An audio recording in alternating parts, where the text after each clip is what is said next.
Les attaques d'animaux sauvages sont rares, mais lorsqu'elles se produisent, elles peuvent être terrifiantes. Cette vidéo présente 5 histoires irréelles racontant les derniers instants de personnes attaquées par des animaux sauvages. Ces événements tragiques nous rappellent les risques liés aux rencontres entre les humains et les animaux sauvages. C'était le 8 avril 2017 à Ellisras en Afrique du Sud.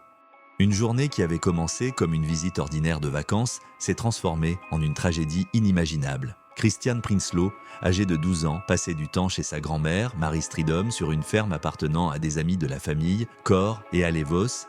La famille Vos possédait 3 lions sur leur propriété, convaincus qu'ils étaient apprivoisés et bien enfermés dans des cages. Cette croyance allait malheureusement se révéler fatale. Christian séjournait à la ferme pendant les vacances scolaires, il aimait rendre visite à sa grand-mère et échapper à la routine du quotidien. La famille Vos, qui possédait la ferme depuis des années, était certaine de la sécurité des installations pour leurs lions. Mais ce jour-là, l'un des lions s'échappa de sa cage et entra dans la maison, déclenchant une série d'événements terrifiants. Le lion apparut soudainement alors que Christian et sa grand-mère se trouvèrent dans la cuisine. Dans la panique, le père de Christian, Herman Prinsloo, lui demanda de se cacher dans une chambre. Mais avant qu'il ne puisse s'échapper, le lion attaqua Christian, le mordant gravement au cou. Sa grand-mère Marie tenta courageusement de repousser l'animal, protégeant Christian avec son propre corps. Malgré ses efforts héroïques, les blessures étaient déjà critiques. Christian fut transporté d'urgence dans un hôpital local, puis transféré au Muelmed Mediclinic à Pretoria en raison de la gravité de ses blessures. Il fut placé dans un coma artificiel et son état était critique. Les médecins découvrirent que 2 vertèbres de son cou étaient endommagées et que le gonflement de son cerveau empêchait toute intervention chirurgicale. Pendant cette période difficile, le père de Christian partageait des mises à jour sur les réseaux sociaux, sollicitant des prières et espérant un miracle. La famille restait à ses côtés, s'accrochant à l'espoir d'un rétablissement.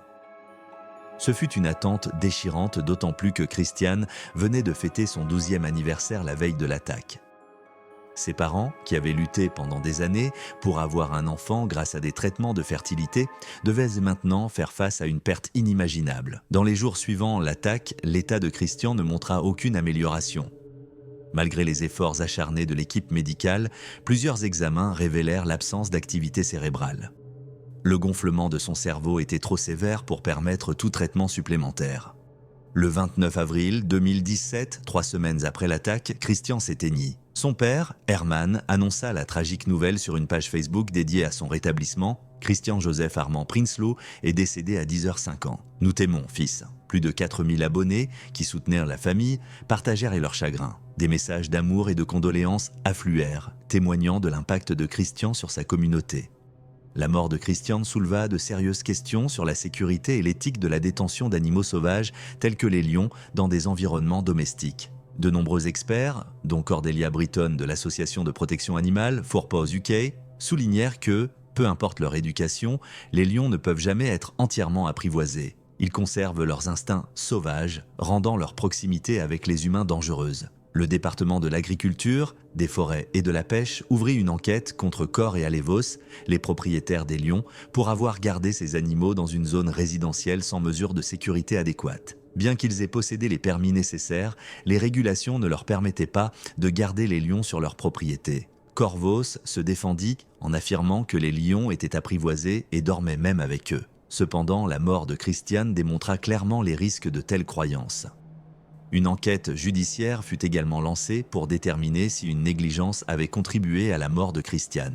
Le lieutenant-colonel Moache Ngoepe confirma que les autorités examinaient les circonstances de l'évasion du lion et cherchaient à comprendre si cette tragédie aurait pu être évitée. Christian fut célébré comme un enfant lumineux et aimé. Élève en 6e à l'école primaire Louis Leipold Lair School à Centurion, ses amis, enseignants et proches furent profondément affectés par sa perte. Son histoire rappelle les dangers de la détention d'animaux sauvages dans des environnements qui ne leur conviennent pas, peu importe à quel point ils peuvent nous sembler apprivoisés.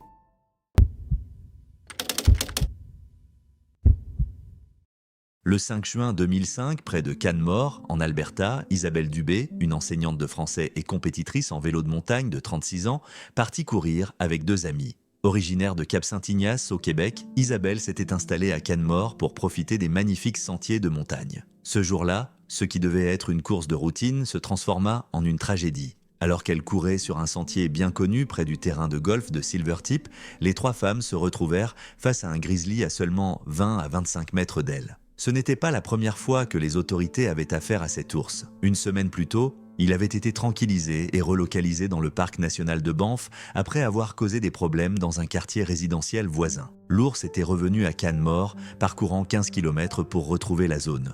Face au grizzly, Isabelle grimpa dans un arbre, tandis que ses 2 amis, paniqués, reculèrent lentement avant de courir vers le terrain de golf pour chercher de l'aide. Bien qu'elles n'aient pas été témoins de l'attaque, elles entendirent Isabelle crier à l'ours alors qu'elle cherchait secours. Les équipes de secours arrivèrent rapidement, mais malheureusement, il était trop tard. L'ours avait fait tomber Isabelle de l'arbre et l'avait attaquée mortellement. Plus tard, des agents de la faune et une amie d'Isabelle retrouvèrent l'ours et le tuèrent. Cet animal, un mâle de 4 ans pesant environ 90 kg, était déjà surveillé par les autorités. Une semaine auparavant, il avait suivi Nikki Davison, une résidente locale qui photographiait des fleurs sauvages. Heureusement, cette dernière et son chien s'en étaient sortis indemnes. L'ours n'avait pas été relocalisé pour son agressivité, mais plutôt par précaution pour éloigner les habitants de tout danger. Elle laissait derrière elle sa fille de 5 ans, Léa, et son mari, Heath McCroy. Réputée pour son athlétisme, son dévouement à l'enseignement et sa personnalité vibrante, Isabelle était une figure aimée de tous.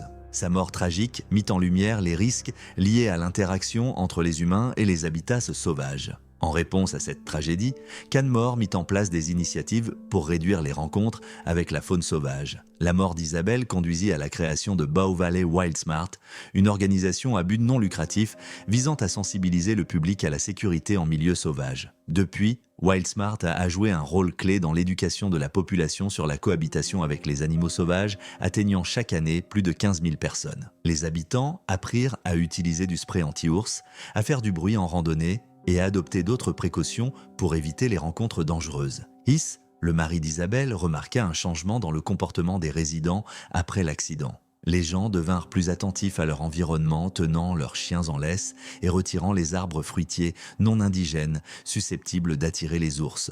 Cependant, des défis subsistaient. Certains habitants continuaient à nourrir de petits animaux comme les lapins, attirant involontairement des prédateurs dans les zones résidentielles. Heath estimait que l'ours responsable de l'attaque d'Isabelle était un cas particulier. Ayant déjà été tranquillisé et déplacé, il s'était probablement habitué à la présence humaine.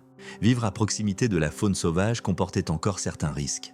Cette tragédie mit également en lumière le conflit persistant entre l'expansion humaine et les habitats sauvages. Les écologistes demandaient depuis longtemps la création de corridors fauniques, des passages dédiés permettant aux animaux de se déplacer entre les zones naturelles sans envahir les espaces humains. Malheureusement, l'activité humaine continuait à empiéter sur ces territoires. Le sentier, où Isabelle fut attaquée, faisait partie d'une zone fermée volontairement pour protéger la faune, mais les gens continuaient à l'utiliser. Des années plus tard, Léa, la fille d'Isabelle, vécut une rencontre terrifiante avec un ours. 12 ans après la mort de sa mère, Léa croisa un ours lors d'une randonnée. Terrifiée et hantée par le souvenir de sa mère, elle paniqua et courut mais s'en sortit heureusement indemne. Cette expérience laissa cependant une profonde empreinte émotionnelle. L'histoire d'Isabelle réapparut en ligne, relançant les débats sur la sécurité face aux ours et les stratégies de survie. Certains questionnèrent sa décision de grimper à un arbre, tandis que les experts recommandaient de reculer lentement, de faire du bruit et d'utiliser un spray anti-ours dans de telles situations. Survivre à une rencontre avec un ours reste difficile en raison de leur force et de leur vitesse. Cet événement tragique souligna le besoin de meilleures stratégies de gestion de la faune sauvage. Déplacer les ours n'est pas toujours efficace, car certains, comme celui qui attaqua Isabelle, retrouvent leur chemin vers des zones familières. Les solutions à long terme doivent équilibrer l'éducation publique, la protection des habitats et la gestion des populations humaines pour réduire le risque de futures tragédies. Le 29 mai 2017, à Cambridgeshire, en Angleterre, Rosa King, une soigneuse de zoo de 33 ans, travaillait comme à son habitude, prenant soin des animaux qu'elle aimait tant. Rosa travaillait au Hamerton Zoo Park depuis 13 ans et nourrissait une grande passion pour les grands félins. Ce matin-là, sa principale tâche consistait à nettoyer les vitres de l'enclos des tigres, alors que le zoo se préparait à ouvrir ses portes à 10 heures. Rosa travaillait souvent seule, estimant que cela l'aidait à se concentrer et à éviter les distractions. Ce jour-là, elle nettoyait les vitres de l'enclos du tigre malais, qui abritait un tigre nommé Sissip. Le nettoyage des vitres était une tâche régulière, en raison de l'habitude du tigre de les marquer avec son urine. Vers 11 heures, un visiteur du zoo, Frank York, remarqua quelque chose d'alarmant dans l'enclos des tigres. Il aperçut une silhouette immobile au sol. Sentant le danger, il alerta immédiatement le personnel du zoo. Le personnel intervint rapidement, armé d'un fusil tranquillisant, et parvint à sécuriser la zone. Peu après, la police et les ambulanciers arrivèrent sur place. Mais il était malheureusement trop tard pour sauver Rosa. Sissip l'avait attaqué. Heureusement, le personnel réussit à faire rentrer le tigre dans son enclos sans recourir à la force. Une enquête sur la mort de Rosa fut menée sous la direction du coroner Nicholas Moss. L'investigation porta sur les raisons pour lesquelles 2 portes et une barrière de sécurité censées séparer les tigres des soigneurs avaient été laissées ouvertes. La police ne trouva aucun problème technique avec les portes, laissant supposer une erreur humaine. Les parents de Rosa, Andrea et Peter King, assistèrent à l'enquête. Andrea raconta que Rosa aimait les animaux depuis son plus jeune âge et avait toujours rêvé de travailler avec eux. Elle décrivit sa fille comme une personne souriante et passionnée par son travail. Bien qu'elle fût consciente des dangers liés à son métier, Rosa n'avait jamais exprimé de préoccupation concernant sa sécurité.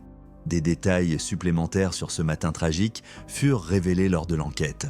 Rosa avait d'abord travaillé avec une stagiaire, Lucy Tonkin. Après ce moment passé ensemble, elle s'était ensuite chargée seule de nettoyer l'enclos des tigres. Comme le zoo n'avait pas encore ouvert, la matinée était calme au moment de l'incident. L'agent de police Nathan Searle, chargé de l'investigation sur les lieux, décrivit ce qu'il trouva dans l'enclos. Près de la porte qu'avait probablement utilisée Rosa, il découvrit une grande tache de sang, un trousseau de clés, un chiffon mouillé, une raclette et une empreinte de pattes de tigre. Catherine Adams, la chef des soigneurs, suggéra que Rosa avait peut-être tenté de quitter l'enclos lorsque Sissip l'avait attaquée, après que le tigre l'eût probablement traquée. L'enquête révéla qu'une barrière métallique destinée à séparer les tigres des soigneurs était restée ouverte, de même qu'une porte métallique et une porte en bois restreignant l'accès au public. Bien que Rosa fût connue pour sa prudence, il semblait qu'une erreur humaine s'était produite. Cet été-là, elle travaillait de longues heures et s'occupait également d'un chat serval nécessitant des soins nocturnes, ce qui avait pu entraîner de la fatigue.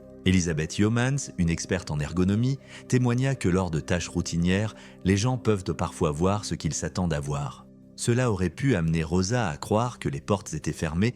Ses collègues et amis louèrent le dévouement de Rosa envers les animaux. Andrew Swells, fondateur du zoo, expliqua que Rosa avait contribué à la conception de l'enclos des tigres et était profondément engagée dans son travail. Depuis son ouverture en 1990, le Hamerton Zoo abritait des tigres depuis 2001 et avait accueilli 100 000 visiteurs dans l'année précédant la mort de Rosa. Après l'incident, le zoo resta fermé une journée le temps de l'enquête.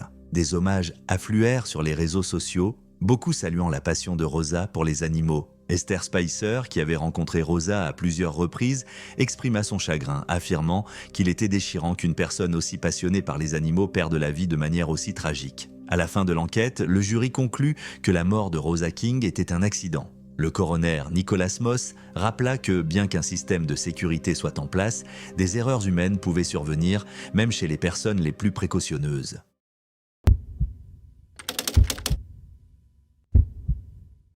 Le 12 mars 2018, à Bentong, en Malaisie, Abuzari Hussin, un pompier de 33 ans surnommé le chuchoteur de serpents, entreprit une mission périlleuse. Hussin s'était fait un nom en manipulant certains des serpents les plus venimeux du monde. Pendant plus de 10 ans, il avait consacré sa vie à déplacer les serpents qui représentaient une menace pour les habitations et les entreprises. Ce jour-là, il fut appelé pour capturer l'un des serpents les plus mortels, un cobra. En raison du climat tropical de la Malaisie, il n'est pas rare que des serpents pénètrent dans les zones peuplées. L'équipe spécialisée des King Cobra Squad des pompiers est généralement sollicitée.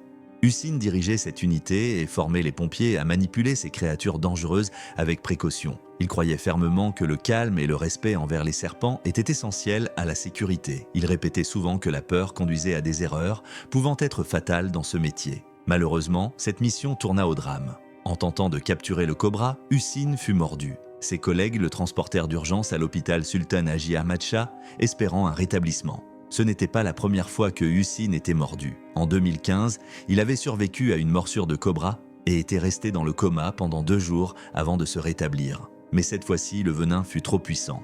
L'état de Hussin se dégrada rapidement et malgré les efforts des médecins, il s'éteignit le 16 mars 2018 à minuit 40. Sa mort marqua la fin d'un homme courageux qui avait passé sa vie à affronter l'un des animaux les plus redoutables au monde. Hussein n'était pas seulement un héros local, mais aussi une figure reconnue à l'international. En 2016, il avait participé à l'émission télévisée Asia's Got Talent, réalisant des numéros impressionnants avec des serpents, dont un où il embrassait un cobra. Son talent avait captivé le public et lui avait permis d'atteindre les quarts de finale. Cependant, beaucoup ignoraient à quel point son travail était risqué. Pour Hussein, manipuler les serpents n'était pas qu'un métier, mais une véritable passion et une vocation. En 2016, des tabloïds britanniques l'accusèrent à tort d'avoir épousé son serpent de compagnie, qu'il prétendait être la réincarnation de sa défunte petite amie. Cette histoire absurde, accompagnée de photos issues de ses réseaux sociaux, devint rapidement virale. Ces fausses accusations blessèrent profondément Hussein qui prit la parole pour démentir l'histoire.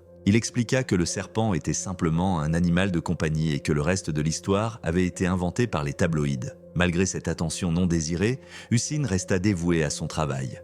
Ses méthodes étaient méticuleuses et il soulignait toujours l'importance de rester calme lorsqu'on manipulait des serpents. L'intérêt de Hussein pour les serpents remontait à son enfance. Son père avait été charmeur de serpents et Hussein avait développé une fascination pour les reptiles dès son plus jeune âge. Au fil des ans, il fut mordu à plusieurs reprises, chaque incident lui rappelant les dangers de son métier. La morsure de cobra en 2015 avait été une expérience proche de la mort, mais cela ne l'avait pas empêché de poursuivre son travail. Il considérait qu'il était de son devoir de protéger les autres de ces créatures dangereuses. Le cobra qui mordit Hussein en 2018 était un cobra royal, l'un des serpents les plus mortels au monde. Son venin peut provoquer une paralysie et entraîner la mort en quelques heures si aucun traitement n'est administré. Bien que Hussein ait affronté de nombreux cobras auparavant, son expertise ne fut pas suffisante cette fois-ci pour le sauver. Ses collègues, témoins de son talent et de son dévouement, furent dévastés par sa disparition. La nouvelle de la mort de Hussein se répandit rapidement, suscitant une vague d'émotions. Beaucoup pleurèrent la perte d'un homme aussi talentueux et courageux. Ses collègues le décrivirent comme une personne patiente et concentrée, toujours soucieuse de mener à bien son travail en toute sécurité. Un ancien pompier, Mord Ikhwan Hafizi Ali, se remémora les longues heures passées à traquer des serpents avec Hussein, qui restait toujours calme face au danger. Hussein fut inhumé dans son village natal de Kampong Permatang Gading, dans l'état de Kelantan, lors d'une cérémonie émouvante à laquelle assistent sa femme, sa famille et ses collègues pompiers. C'était un calme dimanche matin, le 20 septembre 2015, au zoo de Hamilton, en Nouvelle-Zélande. Samantha Kudewe, une gardienne senior avec plus de 20 ans d'expérience, avait commencé sa journée comme à l'accoutumée. Dévouée aux animaux dont elle avait la charge, elle portait une affection particulière à Oz, un tigre de Sumatra de 250 kg. Samantha parlait souvent de lui avec chaleur, le qualifiant de « gentil mâle » et voyant son arrivée au zoo comme un moment marquant de sa carrière. En 2014, Oz avait donné naissance à 2 petits, un succès majeur pour le zoo et un accomplissement personnel pour Samantha. Cependant, ce dimanche bascula dans la tragédie. Vers 11h, Samantha entra dans l'enclos du tigre et ce qui s'ensuivit reste flou. Malgré son expérience, Oz, le même tigre qu'elle avait soigneusement élevé, l'attaqua. Samantha ne survécut pas à l'incident. Certains experts avancent que l'attaque pourrait être liée à la saison de reproduction des tigres, période durant laquelle les mâles deviennent plus territoriaux. Brett Christian, un vétérinaire de West Auckland, mentionna que cette période rend souvent les tigres plus protecteurs de leur espace. Bien que cette théorie ne soit pas confirmée, elle pourrait expliquer cet incident tragique. Adam Rich, un témoin, se souvient avoir vu une gardienne dans l'enclos des tigres environ 45 minutes avant l'attaque. Il rapporta que les tigres semblaient calmes alors que la gardienne ouvrait la porte pour les faire sortir. Après l'attaque, le personnel du zoo était visiblement paniqué. Le zoo rassura rapidement le public en précisant que tous les animaux étaient en sécurité. Oz avait été transféré au zoo de Hamilton depuis celui d'Auckland en 2013 dans le cadre d'un programme international visant à protéger l'espèce menacée des tigres de Sumatra. Avec seulement 400 à 500 spécimens encore présents dans la nature, l'arrivée d'Oz et la naissance de ses petits en 2014 représentaient des étapes importantes. Samantha était particulièrement fière de son rôle dans le soin apporté à Oz et à sa famille. La mort soudaine de Samantha plongea sa famille, ses amis et ses collègues dans un profond choc. Sa famille demanda de l'intimité, tandis que Catherine Nichols, une collègue proche, se souvint de Samantha comme une passionnée de la conservation, ayant toujours voulu travailler avec les animaux. Dans sa biographie, elle écrivait combien il était difficile de dire adieu aux animaux dont elle s'occupait, illustrant son lien profond avec eux. Richard Briggs, directeur général du conseil municipal de Hamilton, confirma qu'Oz était impliqué dans l'attaque mais ne partagea pas de détails spécifiques. Le zoo ferma pendant plusieurs jours, le temps que la police et WorkSafe NZ mènent leurs enquêtes. Briggs souligna l'importance de soutenir le personnel du zoo en deuil durant cette période difficile. Suite à cette tragédie, un débat s'éleva sur l'avenir d'Oz. Beaucoup pensaient que Samantha n'aurait pas voulu qu'il soit euthanasié. Une page Facebook intitulée « Please don't put down Oz » récolta rapidement des milliers de mentions « j'aime » et une pétition pour sauver le tigre rassembla plus de 1800 signatures en quelques heures. Les soutiens argumentaient que Samantha, en tant que fervente conservatrice, n'aurait jamais souhaité qu'Oz soit mise à mort. Néanmoins, le zoo se trouva face à une décision difficile. Oz pouvait-il être gardé en sécurité ou représenterait-il un danger pour le personnel à l'avenir? Tim Husband, consultant en zoologie, rappela que les tigres restaient des animaux sauvages, même en captivité. Selon lui, Oz ne devrait être euthanasié que s'il continuait à représenter une menace. Le zoo devait donc trouver un équilibre entre la sécurité du personnel et le bien-être des animaux. La mort de Samantha eut un impact profond sur l'industrie zoologique. Des responsables d'autres zoos exprimèrent leur sympathie pour le personnel du zoo de Hamilton et soulevèrent des questions sur les protocoles de sécurité. À Wellington Zoo, par exemple, les gardiens n'étaient pas autorisés à entrer dans les enclos des tigres, ce qui provoqua des discussions sur une possible révision des procédures à Hamilton Zoo. Alors que la communauté du zoo était en deuil, beaucoup réfléchissaient à la carrière de 2 décennies de Samantha dans la conservation. Sa passion pour la protection des espèces menacées, en particulier les tigres de Sumatra, transparaissait dans tout son travail. Bien qu'elle ait profondément aimé les animaux, sa mort tragique rappelle les risques inhérents à la vie aux côtés de ces créatures sauvages.